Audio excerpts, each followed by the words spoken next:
Hare Krishna, Hare Krishna, Krishna Krishna, Hare Hare, Hare Rama, Hare Rama, Rama Rama, Hare Hare, Krishna, Hare Krishna, Krishna Krishna, Hare Hare, Hare Rama, Hare Rama, Rama Rama, Hare Hare, Hare Krishna, Krishna Krishna, Hare Hare, Hare Rama, Rama Rama, Hare Hare.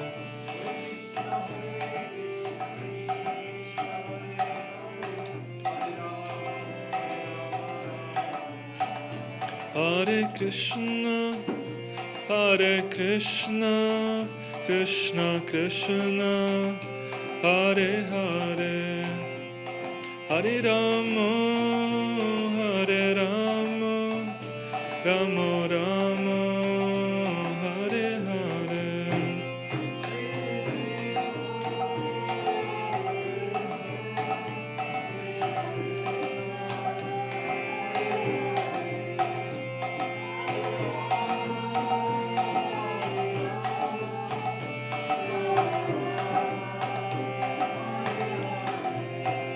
Jaya Prabhupada, Jaya Prabhupada, Jaya Prabhupada, Srila Prabhupada, Prabhupada, Jaya Prabhupada, Jaya Prabhupada, Srila Prabhupada.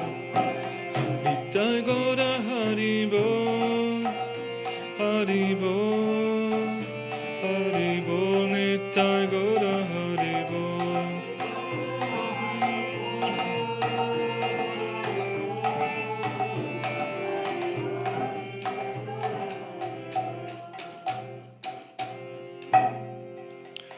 Premanande Hari Hari Bol.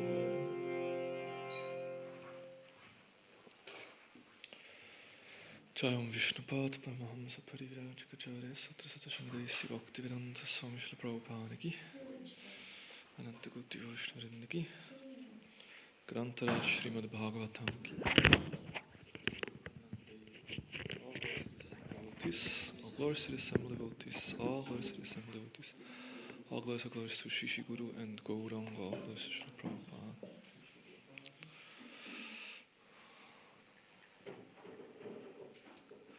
Om Namo Bhagavate Vasudevaya.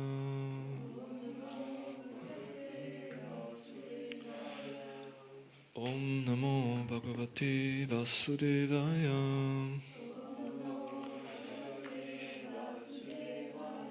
Om Namo Bhagavate Vasudevaya.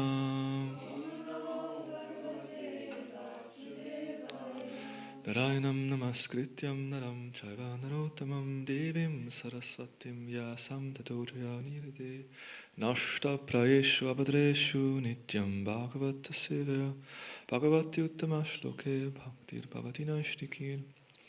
So we reading from Srimad Bhagavatam Canto 5. Chapter 18, text 13. Okay, we have some of you have a device, otherwise. Could you repeat again? 5, 18, 13. Harir Hishakshad Bhagavan Sharirinam. Harir Hishakshad Bhagavan Sharirinam Atma Chasanam Ivatoyam Ipsitam Atma Chasanam Ivatoyam Ipsitam Hitva Mahamastam Yadisa Chatgrihe Tadha Mahatvam Vayasatam Patinam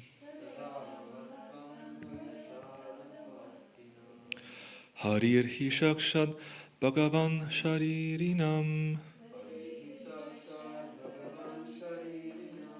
Atma chasanam ivatoyam ipsitam.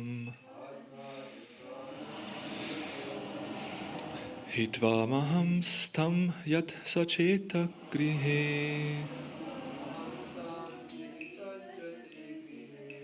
Tadha mahatvam vyavasata patinam.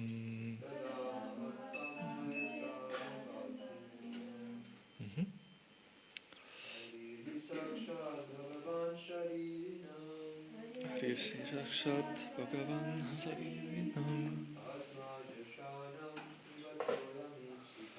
Atma Chasanam Ivatoyam Ipsitam Itva Maham Stam Yati Sachate Grihi Tadha Mahatvam Yasadapati. Vaishnavis. Harirhi Sakshat Bhagavan Sharirinam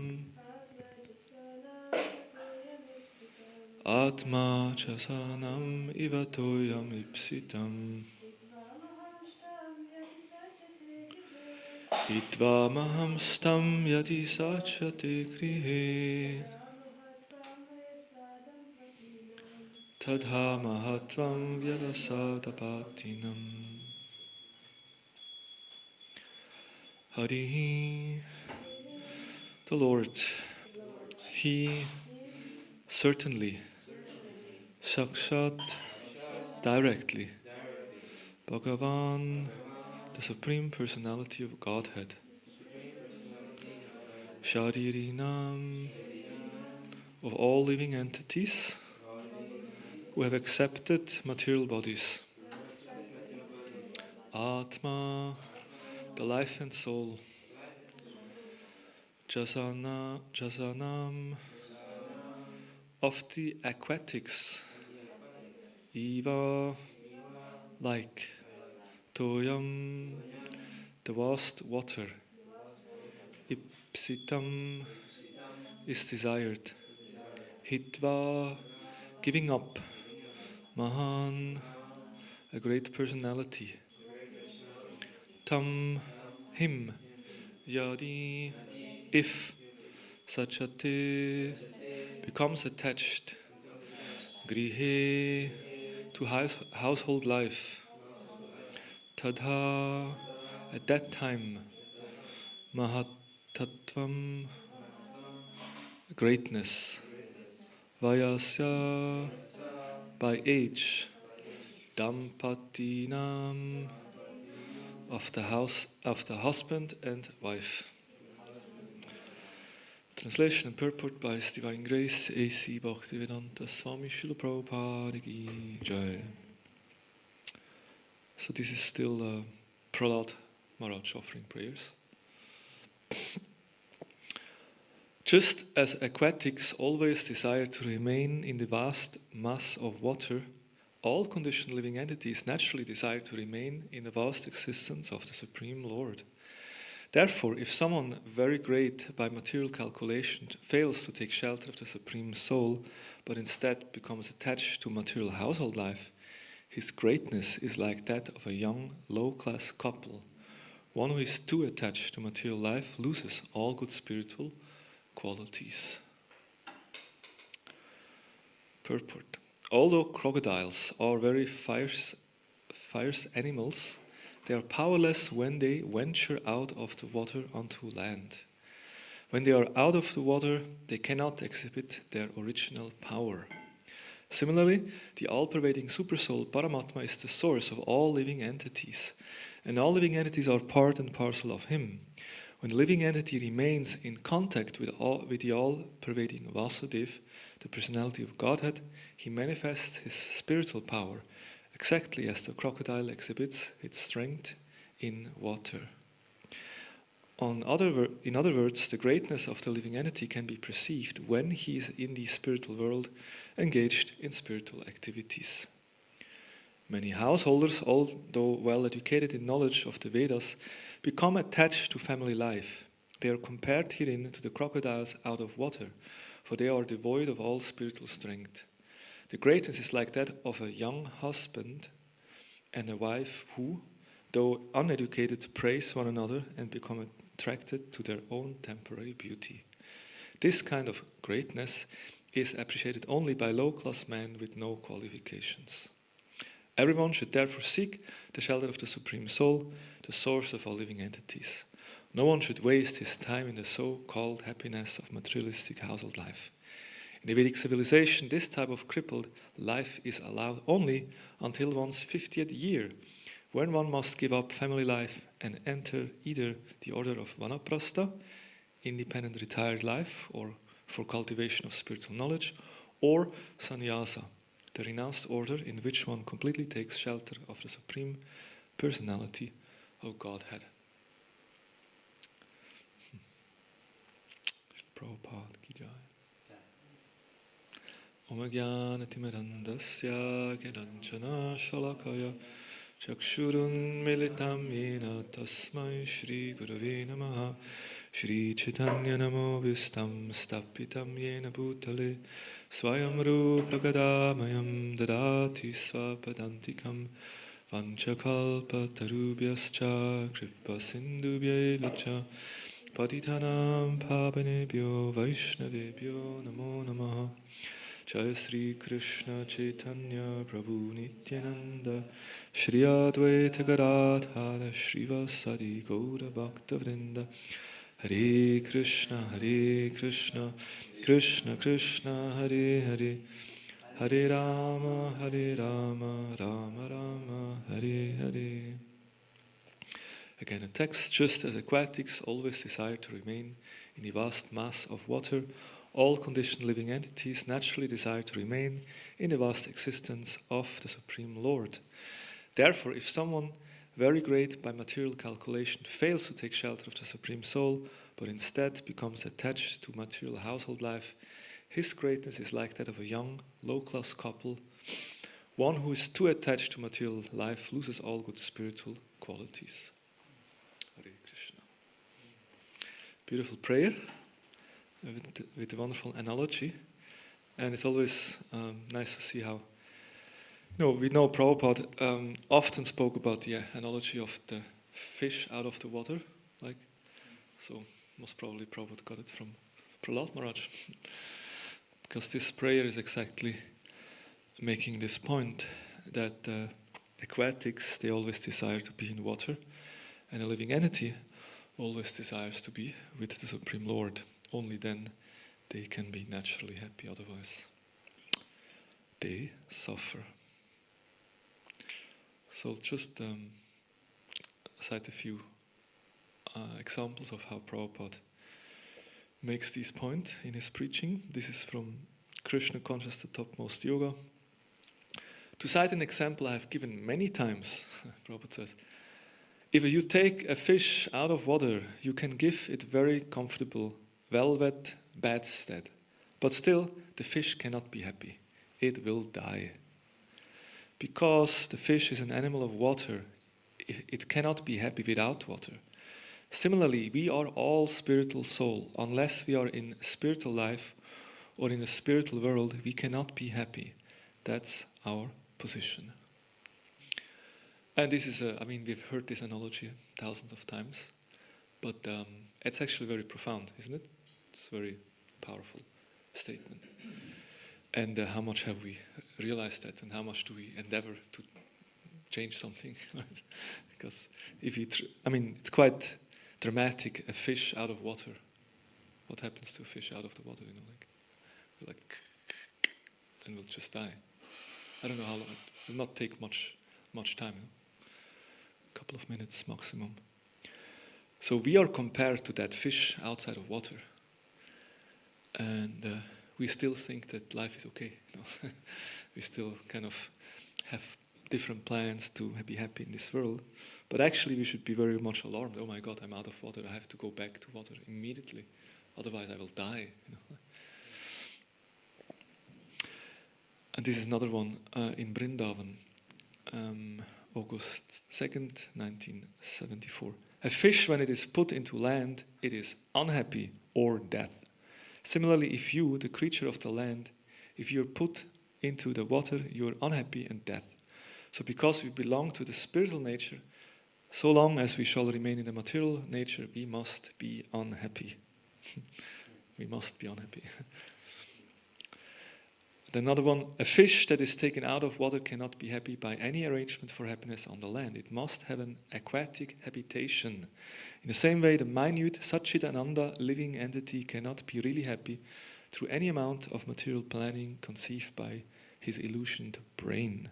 Therefore, the living entity must be given a different type of happiness, a transcendental happiness, which is called spiritual bliss. Our ambition should be aimed at enjoying spiritual bliss and not material happiness. It's nice, no? We should, our ambition, like sometimes we think, okay, ambition is not good, we should be spiritual, and spiritual means no ambition, just desire less. Prabhupada says, desireless, a stone can have no desire. No? A stone is desireless. But spiritual soul always has desire. And of course the perfect desire is to just wanting to please Krishna. And then by pleasing Krishna, naturally, we also become satisfied. But yeah, if you're still ambitious, then try to be ambitious for enjoying spiritual bliss. Prabhupada says here. So,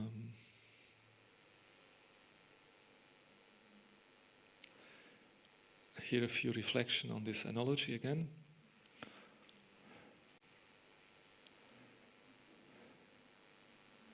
So when a fish comes out of the water, within a short time it will die. Of course, in our case, we're not dying in the sense of the soul is eternal. Even in the material world, we can go on forever. Our existence doesn't, cease to be. But we kill our spiritual awareness, basically our spiritual consciousness, by, being on the land and not going back to the water. We basically become a killer of the soul in the sense that we are in illusion. And the fish is never allured by a mirage, but we are, we voluntarily left the water to hanker for something which is not real. We think the sense gratification, the pleasures that this world offers, we thought that this will be something nice, but actually it only gives us suffering. And the suffering of a fish out of water is always easy to see, unlike the suffering of people devoid of Krishna consciousness. Because, a fish out of water, you see immediately, okay, that guy is not happy, he's flapping, and soon he dies. But a conditioned soul out of spiritual energy, it might look quite happy, Now, book distribution marathon starts, we will be out on the streets distributing books. And we ask people, how are you? Well, I'm fine, I'm doing so good. Alles gut. Everything is fine. So people don't realize that they actually out of water and that they are suffering. So that's, of course, by the inconceivable power of the Maya Shakti, somehow we just, our illusions think that we are happy. But yeah, Prabhupada clearly says if we are ambitious, we should strive for spiritual bliss and not for so-called material happiness. And this is also, many songs we find this. Here is this is a song by Bhaktivinoda Thakur, which makes the same point similar point.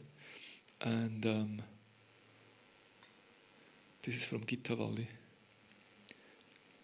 Are ke no maya chale podi techo jivamina nai jano pada hoe robe tu michiro ati tu chapoga ashe bandi hom he maya pase rokila virikata bave dandiyata paridin ekona bhaktapale Krishnaprema sindhu chale krida kori anyase takotumi Krishna dina. Okay, so Bhaktivinoda Thakur says, "O fish-like soul," fish-like soul. So, I guess again drawing from the same prayer, I imagine that maybe Bhaktivinoda Thakur, of course, is familiar with the Bhagavatam, drawing from the same analogy. like Srila Prabhupada did. O fish-like soul, why have you fallen into the entangling net of Maya? So here is not the land, but it's I mean, maybe also land, but it's the net of Maya who captured the fish. You have not understood that being bound up by those nets, you will have to remain in this material world for a long, long time. After becoming captivated in Maya's snare due to your desire for insignificant enjoyments, you remain transformed in spirituality deceased condition, punishable just like a disobedient servant. So, being in Maya, being out of the water, we are kind of in a deceased condition. And this just like a servant who is being disobedient servant who is punished. And that's basically also our condition, right? If we are turning away from God, although we are eternally servants of Krishna, but then if we want to be independent, then Krishna sends us to the material world, which is like a prison house. So now, after describing the fallen condition of the fish-like soul, Bhaktivinoda Thakur now encourages that conditioned soul by the word saying, now, by the power of devotional service, by ekona bhakti bhale, bala means strength, no? Bhakti bhale. So what should we do? Krishnaprema sindhu chale.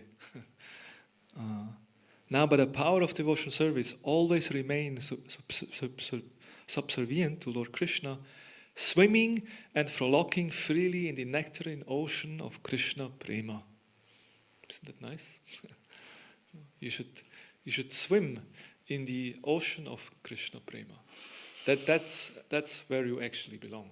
You don't belong on the land or in the net, kind of being in a miserable condition, but you belong into the ocean of Krishna Prema. And I remember once my Guru Maharaj told to one of my god brothers, "Hey, Gopal Kripa, you have to learn how to swim in the ocean of love." What a nice instruction. Like the spiritual master tells you, you have to learn to swim in the ocean of love. Hare Krishna. That's a nice instruction. And actually we pray, isn't it? Every morning we pray for that. You remember? Dina Krishna dasikoi ena morahoi Shri Radha Govinda preme sada yena basi.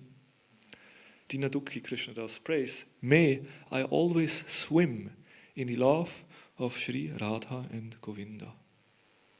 Shri Radha Govinda preme sada yena basi. I want to swim in that ocean of Krishna Prema. So that's where we like to go, where we want to go. But before we can swim in the nectar of love, what do we have to do? We have to give up chasing after stool. To say it very frankly, the acharyas, they give the example of, the Bhagavatam speaks of that also. That material enjoyment is compared to stool, a very abominable, something that is rejected, has no value. But still, we are hankering for these, that kind of material enjoyment. So as long we have desires and some hope and some aspiration to enjoy in this world, how can we ever relish the ocean of prema? It's far away.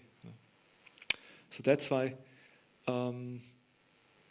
some detachment, especially said in the beginning, Srila Rupa Goswami describes, renunciation is important, especially in the beginning of our spiritual journey. We need some renunciation to detach ourselves from sense gratification, because we have been so much indulged in sense gratification. So we need some renunciation, give up sense gratification. And we need to understand that in this material world there's nothing, we have no business in the material world for us. There's nothing to do here. So that kind of via negative or that kind of detachment is required. Of course, on the long term, Srila Rupa Goswami explains, renunciation is not the path that we go, because otherwise our heart can become hard if we are too much into neti renunciation. But rather we should, the goal of devotional service is to soften the heart and to develop emotions, spiritual emotions, and a higher taste in Krishna consciousness. So the focus should be on relishing the sweetness of Krishna and then naturally giving up the lower taste. But yeah, in the beginning, at least intellectually, we should understand, okay, in the material world, there is nothing. So that's why I like this. This is from Sri Guru Vatsya Vardacharya. This is from Sri Sampradaya. Someone shared it with me. Some analysis from the Vedanta Deshikan. An analysis on the Sapta Dosha, the 7 defects of material pleasure. We shared them before, but I'll do it again. So what are the 7? When we try to enjoy material life, material happiness, there is 7 doshas, 7 faults. And it kind of corresponds with the topic of the fish-like living entity, right? So the first one is alpa. What is alpa? Alpa means little. Like if you're in India, they come with the rice, you say alpa.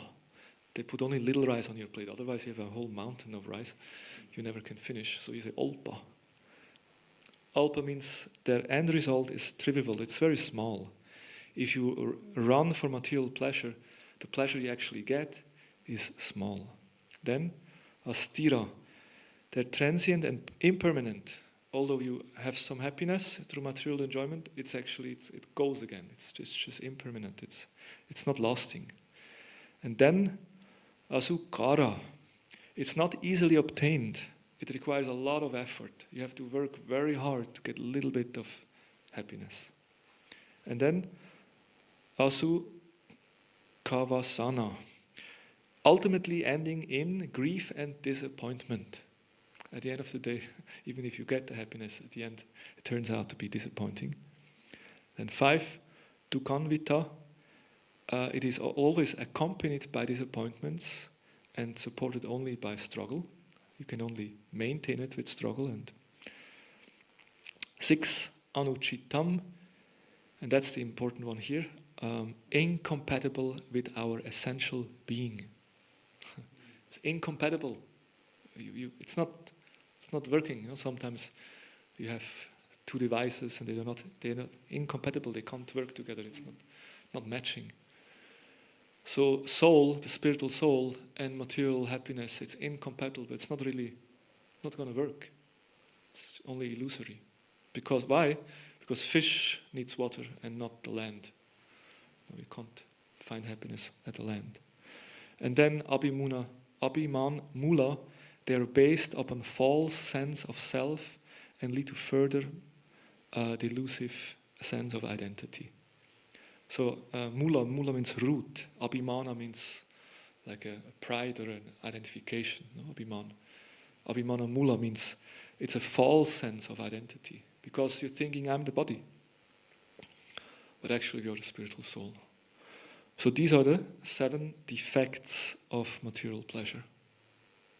Are you convinced? Really? Next time you see an object of sense gratification, the mind is still looking for anything that looks enjoyable. But yeah, we should try to sharpen our intelligence. Next time when the mind wanders somewhere, Sapta dosha, there's 7 defects. 7 defects doesn't really make so much sense.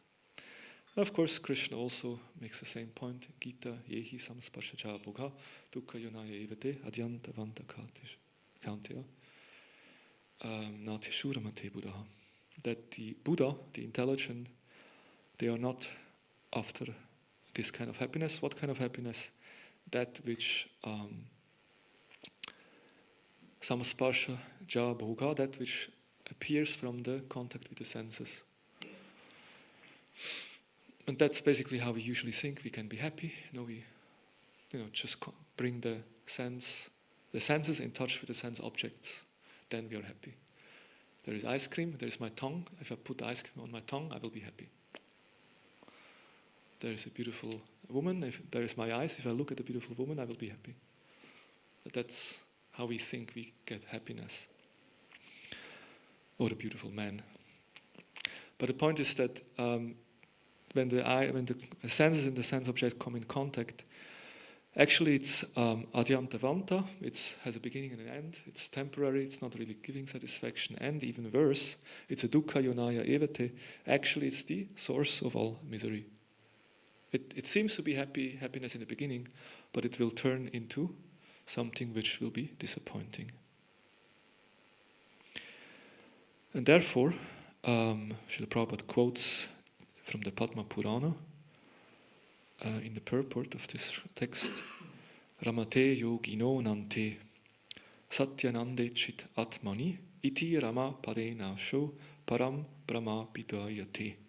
The mystic derive unlimited transcendental pleasure from the absolute truth, and therefore the supreme absolute truth, the personality of Godhead, is also known as Rama. The source of all pleasure. So because we are fish-like entities, we should go back to the water, to the ocean. And being in touch with that water, or being in touch with the Absolute, we will become unlimitedly transcendental happy. Because Rama, Krishna, is the source of all happiness. And that's what we are meant to experience, the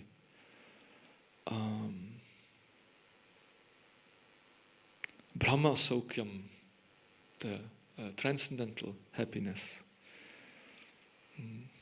And like in the fifth canto, we also heard, we are not meant to experience just these temporary pleasures. Nayam deho deho bhajam nriloke kashtan kaman arhate vid bhujam ye tapodivyam putra kayena satvam shudyet yasman Brahma Saukyam tavantam. Rishabdev tells to his sons, there is no reason to labor very hard for sense pleasure, while in this human form of life, such pleasures are available to the stool eaters, the hogs. Rather, you should undergo penances in this life by which your existence will be purified, and as a result, you will be able to enjoy unlimited transcendental bliss. So, Nayam deho deho bhajam nriloke, the human form of life is not meant to work hard like dogs and other animals, but I mean, of course, we have to do some work, and we can work hard for Krishna. That's fine. My Guru Maharaj would always say, "Work hard." Like whenever he left, he would turn down the windows. And the last thing he said before he leave, "Work hard." It's like, okay, Hare Krishna. So we can work hard for Krishna, but not for our sense gratification. And we should do tapo divyam, we should austerity. We should actually be very enthusiastic for spiritual austerities in Krishna consciousness, for the pleasure of Krishna. Because that will award us the Brahma Saukyam, the transcendental happiness. So talking about this topic, I always feel that this, I mean, it's very basic philosophy. But yeah, in practice, how much have we realized? And it also shows the importance of absorption, the importance that we find deep spiritual nourishment in our spiritual life. And I also mentioned this many times, but the param dristvani vartanti, the higher taste, sometimes we think it's a luxury. Yeah, maybe in the future I will get. At the platform of ruchi, no, I will get some taste. Like now, I'm somewhere in Bhajana Kriya Nartanivriti, and ruchi is a very high level, and what to do. Now I have to struggle. But that's not, I mean, of course, the real ruchi will get there, that's right. But we need to experience some ruchi, we need to experience some higher taste now. Why? Because otherwise we're going for the lower taste. It's very simple. If we don't experience a higher taste right now, today, then our mind will hanker for the lower taste, and that will bring us into trouble, because we are meant to keep some spiritual vows have a proper sadhana and spiritual life. But because we don't experience a higher taste, we become, depressed, and then the mind just goes down. Then we get into troubles. So that's why it's very important to actually feel spiritual nourishment. And it's a nice habit in the evening before we fall asleep. It's kind of to reflect. Okay, how was my day like? We can, just remember our day and reflect, and then we can ask ourselves, what was my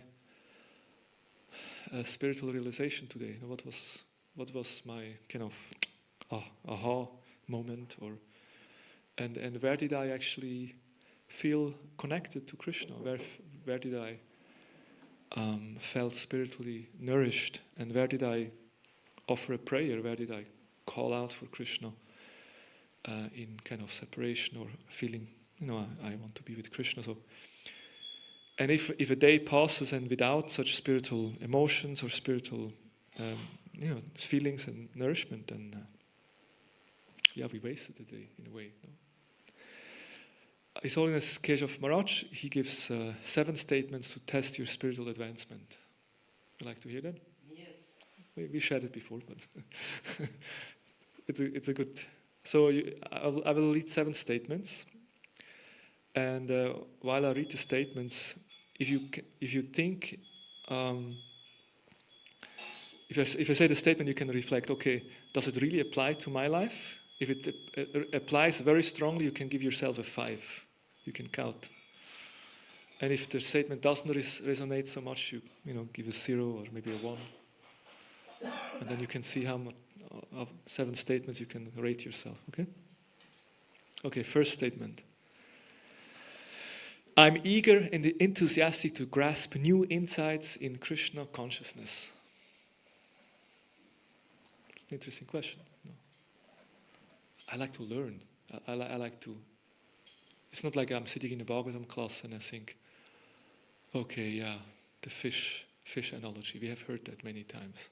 Can't you talk about something else? When is breakfast? If that's the mentality, give yourself a 0. But if you come to class and okay, I learned about the 7 defects of material pleasure. That's good. So we should be eager to learn something, to grasp new insights. Okay, second statement. I have spiritual friendships where I can be completely honest with the other person. I have a spiritual friendship, deep spiritual friendship, where I can just open my heart, tell anything. Do I have such friendships? It would be important to have, and if someone is spiritually advanced, or let's say spiritually healthy, then usually you have such friendships. These friendships, Krishna will give such friendships, but we need to be sincere to get that kind of friendships. Third, that's a heavy one. I think about the ultimate goal of life that I have on a daily basis. What is the ultimate goal of life? Krishnaprema. To swim in the ocean of Krishnaprema. We just spoke about that. So how much do I think about that? How much do I, Krishna, I still don't have developed this prema. Krishna, when will I develop that love for you? How often do we think like that? I can only speak for myself. Unfortunately, not so often. It's not. Is it a daily meditation, like a daily? How strong is that desire? Fourth. Jai Jagannath Baladev Subhadra Shishigonitai Gi Jai. That's a very practical one. I'm focused and present while doing spiritual activities. So while I'm doing something, I'm focused. I'm absorbed. While I chant, I chant. While I listen, I listen. While I read, I read. It's like the Buddhist practice. Someone was visiting a Buddhist monastery and they were asking, I heard these Buddhist monasteries, they're very advanced, but I just see people, washing their dishes and doing their gardening and doing some prayer reading. So what's so special about that place? And then the Abbai said, well, while reading, we read. While washing the dishes, we wash the dishes. While doing gardening, we're doing gardening. Meaning, fully present in the moment. And that's also important for bhakti. We have to be focused, because attention, awareness, that's an expression of love. If you love someone, you be attentive, you be present. So if you want to connect with Krishna, we need to be present. The next one is also a tough one. I feel really happy when I see other spiritual people striving and finding success in their spiritual journey. There is no envy in my heart. If you see others, especially if they are peers, like your brahmachari friend, all of a sudden he seems to be like making rapid spiritual advancement, and he seems to be far more enthusiastic and absorbed than myself. How do I feel about it? If I feel happy, very good. If I feel some kind of pain in the heart, why is he so good? Now everyone speaks about him in the ashram. Nobody speaks about my achievements anymore. Then there's envy. 6, my spiritual goals are more exciting than my material goals. That's a good one. We all have ambition, we all have goals in life. We want to do this or do that. And it's okay. As long as we're in the material world, maybe we want to do some education, want to have a PhD or learn something. So we have some goals in life. But are these goals more important than my spiritual goals? Well, the spiritual goals, when will I attain at least Nishta? Please, Krishna, at least Nishta. Life would be so much easier, if I could be free from the influence of Rajas and Tamas, just be Sattva Guna. Wow, what a life. So we desire to attain Nishta. So that should be a goal. So we should be excited about that. Let me try to attain. And then the last one, I have great hope that I will make it to spiritual perfection in this life. Wow. This is a powerful one. This is Prabhupada, back home, back to Godhead, this lifetime, I can make it. I have great hope that I will make it to spiritual perfection in this life. Sometimes I speak to some senior devotees, and there's reincarnation, so I'm where I am. What can I do? I'm just who I am, and I may take another couple of births before I make perfection. That's just how it is. And of course, in some way, we have to be realistic. But that's not the mood of someone who is spiritually healthy and strong. Someone who is spiritually healthy, he is full of hope, full of determination, full of enthusiasm. This is a chance. We got a chance now. Let us do the best out of this life and try our best to attain perfection. Because the mercy is there, the mercy of the spiritual master is there, and Prabhupada gave us everything we need to get perfection. So it's also depending on our sincerity and determination. So these are nice 7 statements, testing our spiritual advancements. It's very nice. In this way we can, but yeah, it's nice to hear it, but it's good to actually sometimes, from time to time, evaluate yourself, just do some checkup. And that kind of inner work, introspection, is a very important part of spiritual life. If we want to make advancement in spiritual life, we need to have that introspection. Otherwise, spiritual life becomes very mechanical. We just do our things outside. So in this way, we spoke a little bit about the first part of this text here, that just as an aquatics always desire to remain in the vast mass of water, all conditioned living entities naturally desire to remain in the vast existence of the Supreme Lord. So, like a fish is happy in water, we are happy if we are absorbed in Krishna consciousness. And that's where we should try to find our happiness. Now, the second part of the text describes what happens if someone is not taking shelter in Krishna consciousness. Then one becomes attached materially. And the example here is given the young, unmature, unexperienced couple, young man, young woman, just newly married, and they become very attached to each other. And that kind of attachment is the opposite of, taking shelter of Krishna in a way, which is here mentioned. And one who is too attached to material life loses all good spiritual qualities. So of course, and then Prabhupada gives another analogy in the, speaks about, in the purport, Prabhupada speaks about a crocodile that is a powerful animal in the water, but if it's on the land, it becomes weak, right? And in this purport, Prabhupada uses the example of the crocodile in relation to the fish on the land and water analogy, right?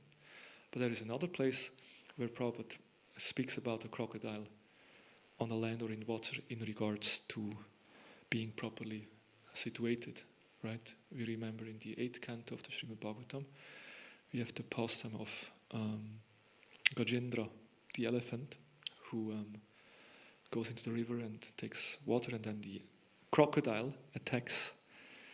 And then there's a long fight between the crocodile and the elephant, because, both of them are powerful animals. But in principle, we would say that the elephant is more powerful, is more strong than the crocodile, especially if they are on land. But because they are in water, the crocodile has an advantage.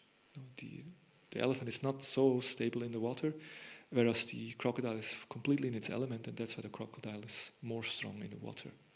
And of course, we know the story. Finally, Gajendra is plucking some lotus flower from the river and offering it to the Lord, offering prayers and asking for help. And then Narayan, actually, the Lord Vishnu, appears on Garuda and with his Sudarshan chakra cuts off the head of the crocodile, and this way protects his devotee, Gajendra. But in this connection, Prabhupada writes an interesting purport, a famous purport. So in the text itself, it describes the elephant and the crocodile fought in this way, pulling one another in and out of the water for 1,000 years. Upon seeing the fight, the demigods were very surprised. Thereafter, because of being pulled into the water and fighting for many long years, the elephant became diminished in his mental, physical, and sensual strength. The crocodile, on the contrary, being an animal of the water, increased in enthusiasm, physical strength, and sensual power. So, and then Prabhupada says in the purport, in the fighting between the elephant and the crocodile, the difference was that although the elephant was extremely powerful, he was in a foreign place, in the water.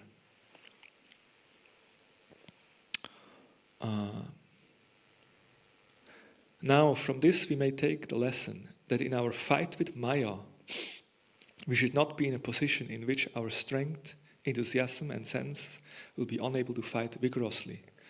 Our Krishna consciousness movement has actually declared war against the illusory energy, in which all the living entities are rotting in a false understanding of civilization.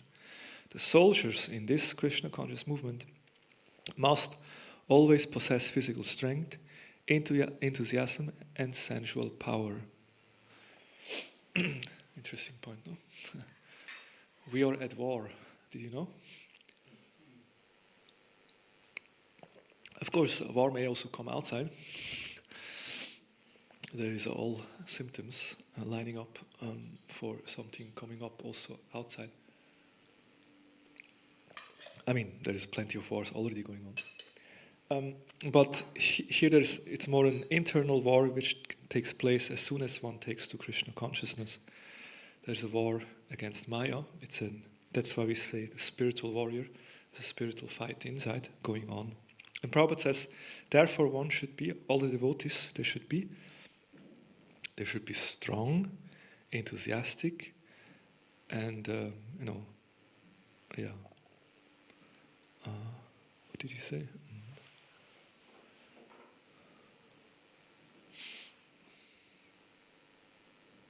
Physical strength, enthusiasm, and sensual power.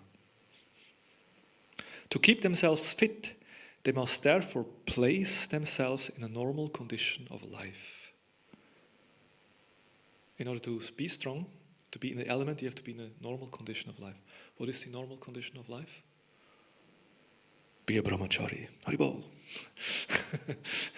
Well, Prabhupada says, what constitutes a normal condition will not be the same for everyone, and therefore there are divisions of varnashram: brahmana, kshatriya, vaishya, shudra, brahmacharya, grihastha, vanaprastha, and sannyas. And Prabhupada goes on explaining about sannyas. For preaching, we give young boys sannyas. Young boys. Some of the sannyasis, they're like 24 years old and get sannyas. But actually it has been experienced that they are not fit for sannyas. There is no harm, however. If one thinks that he is unfit for sannyas, if he has very much agitated sexually, he should go to the ashram where sex is allowed, namely the grihastha ashram. That one has been found to be very weak is in one place does not mean that he should stop fighting the crocodile of Maya. One should take shelter of the lotus feet of Krishna, as we shall see Gajendra do, and at the same time one can be a grihastha if he is satisfied with sexual indulgence. There is no need to give up fighting. Of course, Prabhupada writing these purports, getting the news that again one of the sannyasis fell down. Prabhupada kind of, often in his purports, if you find what he's experiencing, he's also sharing. So, why I'm raising this point is the text says here, either you're like a fish-like living entity that goes to the water and takes shelter of Krishna, or you are attached householder. But it's not like black-white. Actually, Grihastha ashram is an ashram. It's a place where we take shelter. It's a very stable position for most. Almost everyone should actually be situated in the Grihastha ashram, at least for some time. It's a very stable position. Of course, if one becomes too attached, then that's a problem. But it's usually a stable position.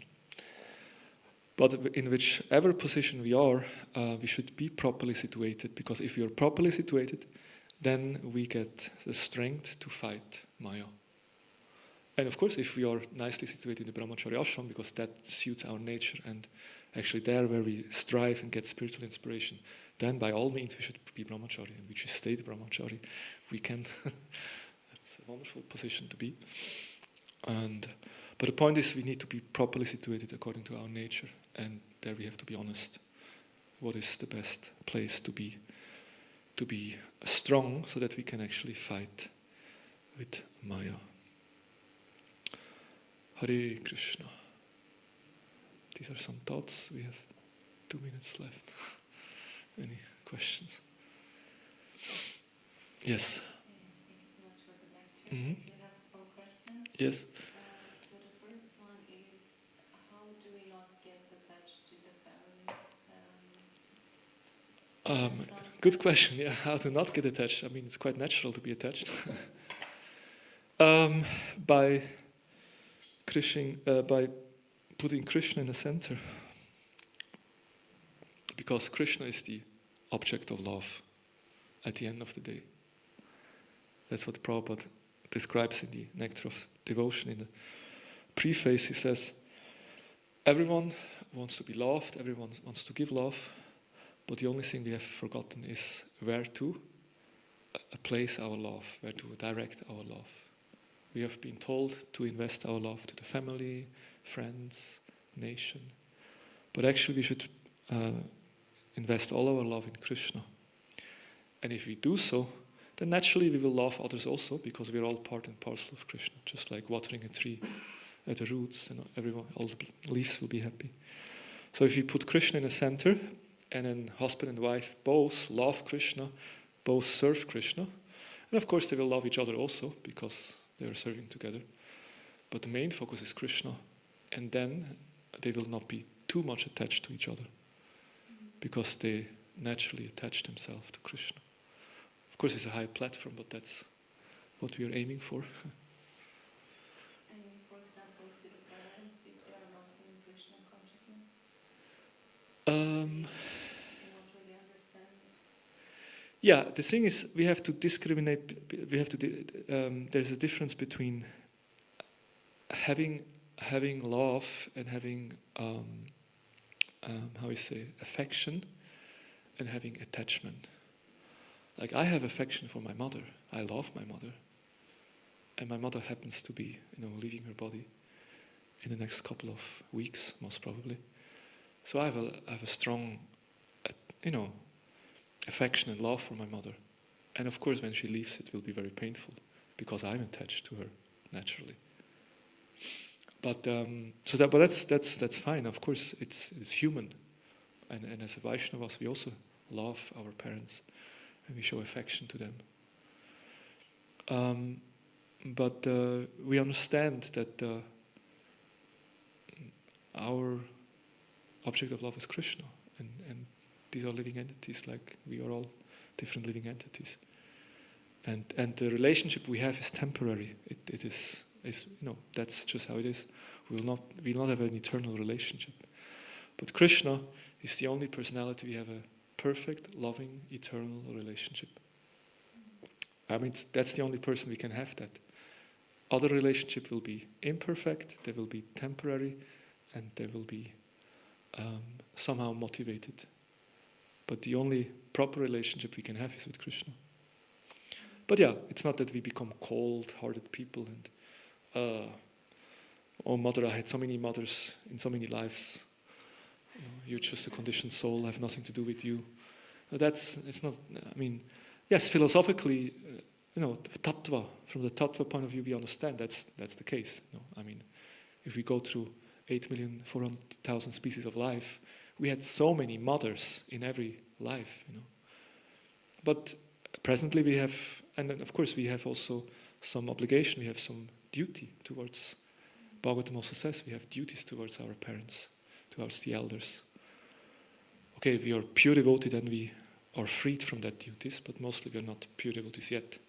So we still have some duties to our parents, and then we should fulfill these duties. And then also by our kindness, by our love that we show, they will appreciate us. And by appreciating us, being a Vaishnavas, or trying to be Vaishnavas, then they make spiritual progress, if they appreciate the devotee. So that's very important. And in the beginning of our Hare Krishna movement, we did a lot of mistakes with that. Devotees were very heavy with their parents, but that was not. That's not Krishna conscious. It was a misunderstanding. Because you also mentioned that in the beginning we should pronounce as well, and sometimes I feel it's hard to. Yes. That's why I said in the beginning. I mean, in the beginning, and to some degree, yeah. So our relationship, for example. Yeah, like for example, the mother says, "You said I want to go to the temple," and the mother says, "No, you should not. You should go on with your work. You should earn money." Then you may detach yourself. Mother, I'm going to the temple. Sorry, Hare Krishna. And that may create some tension in the relationship. But it doesn't mean that you have to hate your mother and be very bad with her. But sometimes you have to detach. That might be there. But then still you should show love and affection. Like that. And just one last question. I will give a one-sentence answer. Yes, what is the... Okay, you also mentioned the spiritual nourishment, and I was thinking, how can we work on the different parts? Like, for example, if you get envious of somebody, you cannot really fake, oh, I'm not envious of that person. But how can we improve and work on the spiritual nourishment? Okay, these were several questions.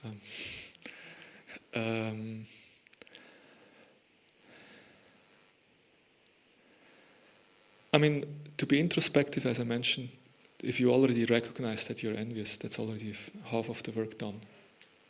Introspection is very important, because many people, they're just unaware, and then they're just on autopilot. So awareness is already 50% of the work. So introspection, this inner work is required, it's very important. And then we should absorb ourselves in the process and have good association. And then we can make progress. Okay, thank you very much. Grantaraj Srimad Bhagavatam Ki Jai, Srila Prabhupada Ki Jai, Gaur Premanande Hari Hari. Brinda Ki Jai Vancha Kalpa Tarubhyascha Kripas